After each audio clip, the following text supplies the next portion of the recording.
There were two teachers that were the most influential in my life, particularly in high school. One of them was my track coach, and the other one was the teacher for drafting. And my track coach, Beverley Humphrey, was one of the most rigorous coaches I have ever had in my life. She expected nothing but the best from all of us on the track team. She expected us to always give our 100%, and she didn't really want to hear any of the excuses. And so she taught us discipline, and she taught us teamwork, and she taught us that it wasn't about us, it was about the team. And to come out of our own kind of self-absorbed adolescent sense of self and to think about how we could contribute to the team's success.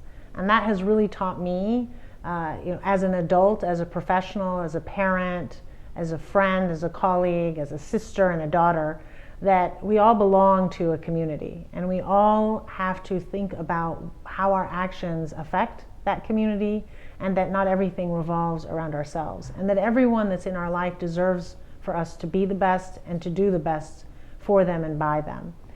The other teacher that was highly influential in my life was Fred Harvey, who was my drafting teacher, where we were learning AutoCAD, and he taught me how to critically think.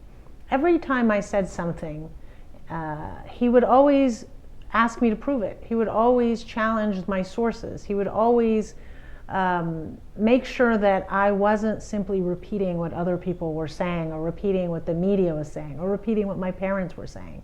And that constant sense of being held accountable for what you say, and always having to think through whether what you're saying actually is supported by the facts, is something that has helped me, particularly in my profession as a lawyer and as a professor. But to have that experience in high school, when you are certainly in an environment where everybody just repeats what everybody else is saying, and there's all sorts of hearsay and rumors, and you're not necessarily yet at that stage in your life where you're being held accountable for what you say. And so I'm very grateful to Mr. Harvey for teaching me how to be more thoughtful and careful with what I say, and making sure that I have done my own homework and my own due diligence before I speak, particularly about things that are important or things that could affect people's lives.